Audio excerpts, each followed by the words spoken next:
Hello beautiful people, welcome back to the channel. In today's video I will be showing you guys how to upload and add a digital product to your WordPress website.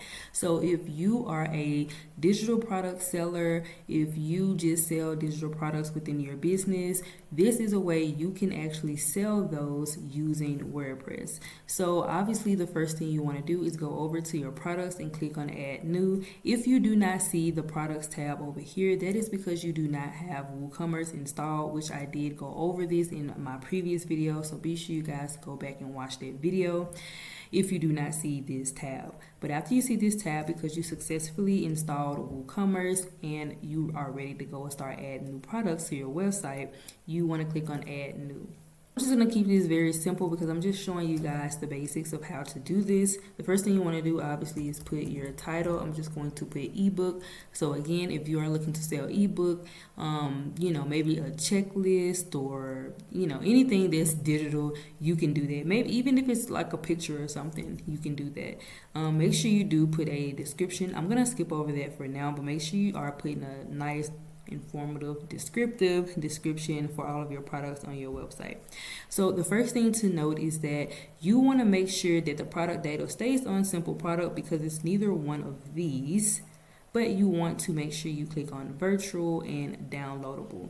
This is going to ensure that you or your customer is buying something that has nothing to do with shipping. All they need is simply the file. Now if I uncheck this, you would notice that shipping comes back up. So if it's on the simple product and virtual or downloadable is not an option, you will have to put in your shipping, aka the weight and the size dimension and even the shipping class of your product, because at that point you'll be selling a physical product. I talked about this in my previous video. I'm not going to go over it now. So I'm going back to general and I'm going to click on the virtual and downloadable because this is something that is digital and it's not a physical product. So you want to make sure you put in your price because, how else you're going to get paid? And if it's on sale, go ahead and put that. If not, you can go ahead and delete it. If you wanted to go on sale at a later time, let's say it's now, it's September now. Let's just say you want this book to go on sale for Halloween. You can go ahead and schedule. You can put the price and you can schedule it, what date do you want this schedule to go into effect. I'm going to take that off. I don't need that, and I'm going to cancel that, but if you do, it's there. And this is the most important part, the downloadable files. So what files are going to be linked to this actual ebook product? So if you have more than one of digital products, you will make sure that this file is different on each product. So I'm going to go ahead and add a file, and as you see, this pops up. So you can add more than one file, as you see, in terms for this ebook or this digital product. But in my case, it'll just be one. I only have one ebook. I'm just going to go ahead and title it ebook again. But of course, this will be the actual title of your ebook, right? And for the file, we're going to click on choose file. I'm going to choose one very quickly out of my arsenal.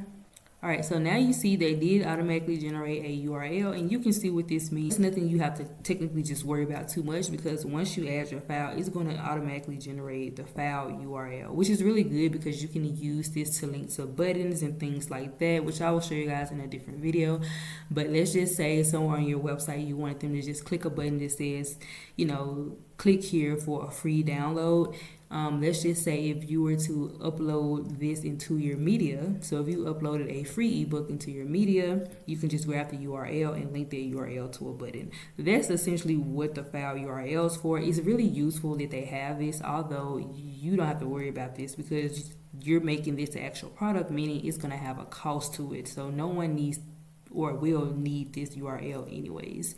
So the download limit and the download expiry is super important as well. I just like to keep it on unlimited because why not? And then the download expiry is obviously when people purchase this digital product, When should the download expire? Is there a time limit? Do you want people to act immediately, or are you okay if they don't check their inbox until a week from now? Will they still have access to your digital product? So I just like to keep that on, never as well. So both of these, unlimited and never, are pretty, good defaults for a digital product. The one last thing I will say is to go over here to the inventory, and you want to make sure that the sold individually is actually checked on.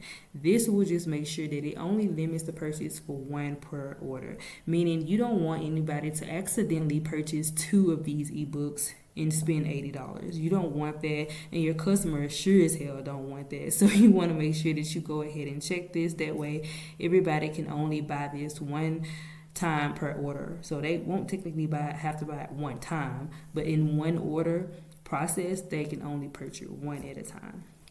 Of course, you have your other stuff like your short description, your tags and categories, the product image and the product gallery image, which I talked about in my previous video.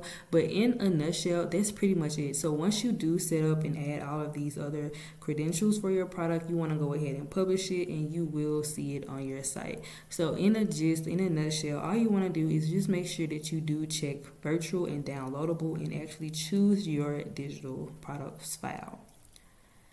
Now, if you want more behind the scenes on what I do as a website designer, how I do things, how I build websites on the front end, be sure to join my Discord community. I have all my little tips and tricks there, as well as a community of other like-minded individuals. That's all I got for today's video, and I will catch you guys in the next one.